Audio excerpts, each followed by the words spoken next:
Member for Saskatoon West. Hey. I got my earring caught in my microphone cord. I have got to stop wearing these earrings.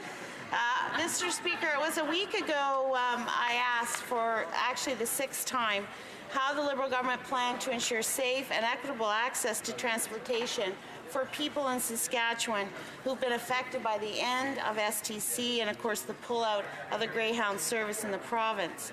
6 questions asked and still no answers. And I certainly hope tonight, Mr. Speaker, that I will get some answers for the people of Saskatchewan. Many people, particularly in rural, remote, and Indigenous communities, are unable to travel to see family, to get to work, to do business in nearby communities, to go to school, or even access medical care due to the end of STC and the end of the Greyhound service in the province. And, Mr. Speaker, many Indigenous women are unable to travel safely between communities. I know that this Prime Minister has not forgotten about the Highway of Tears, and I know this Prime Minister doesn't think that Indigenous women and girls should be walking on highways, hitchhiking, or finding rides online from strangers instead of taking safe, reliable, and affordable public transportation. And so, Mr. Speaker, I am confused as to why he and his government are doing nothing to prevent this in my province. In his response to my latest question, the Prime Minister acknowledged the gaps in coverage that private transportation companies have left. He said, and I quote, "We would encourage the member opposite to encourage the Saskatchewan government to partner with us." And I, Mr. Speaker, found this a bit of an odd response. The Prime Minister seems to think that a partnership consists of simply splitting the costs. And if you can't agree on the cost, then there can be no agreement, therefore no partnership. And my response to that is that a partnership already exists. Both the federal and provincial governments are responsible for the safety and well-being of all Canadians, even ones that live in Saskatchewan.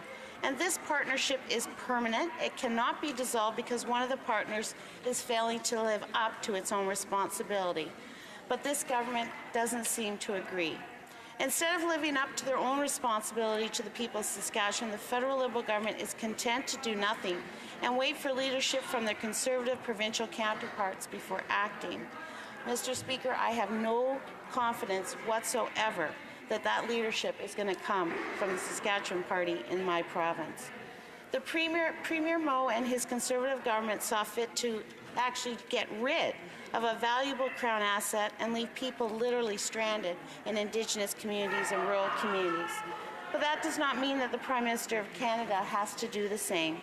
Many people had hoped that this Prime Minister and his Liberal government would rise above their Conservative counterparts and protect Indigenous women and girls and seniors and those without the ability to travel independently. The provincial government must answer for its bad decisions, and they will. But why is this federal Liberal government abdicating their responsibility to the people of Saskatchewan? And why is this government failing to ensure the safe, affordable public transportation is available to the people of Saskatchewan as it has for Canadians living in other provinces? Thank you, Mr. Speaker.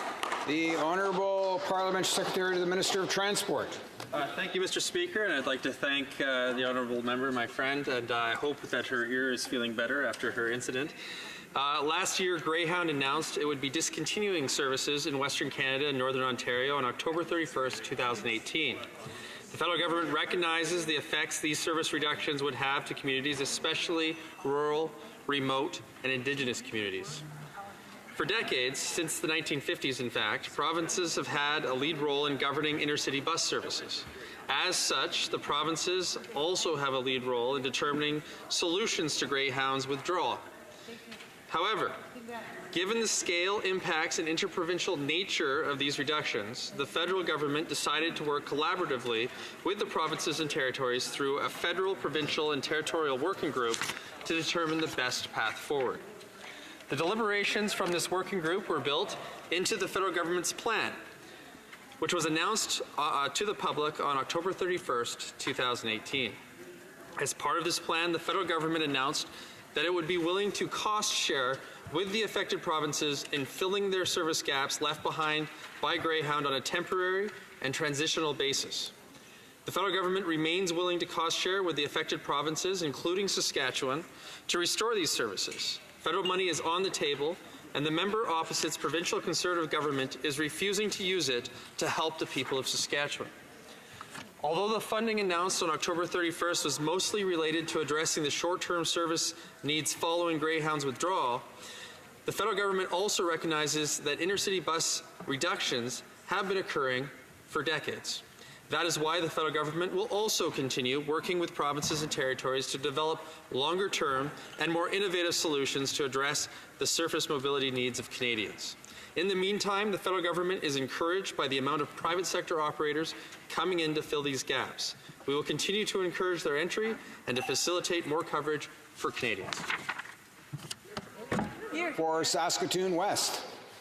I thank my honourable colleague for his remarks, and I must acknowledge the government has indeed offered something to address this crisis, but the fact that it is short-term and of minimal dollars concerns me.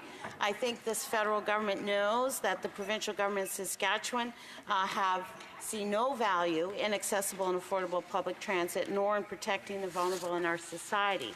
So I don't see how this federal government saw that their sort of temporary, half-hearted cost-sharing proposal would actually solve this crisis, or would understand that when it was offered, it simply was rejected. I really want this government to offer a real and lasting solution.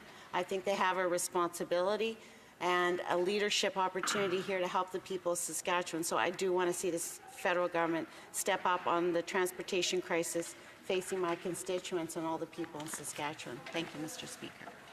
Parliamentary Secretary to the Minister of Transport. Thank you, Mr. Speaker. There is federal money on the table to help address the gap left by Greyhound service cuts in Western Canada. However, given the lead role of provinces in governing the industry, any funding offered to the provinces would have to be cost-shared.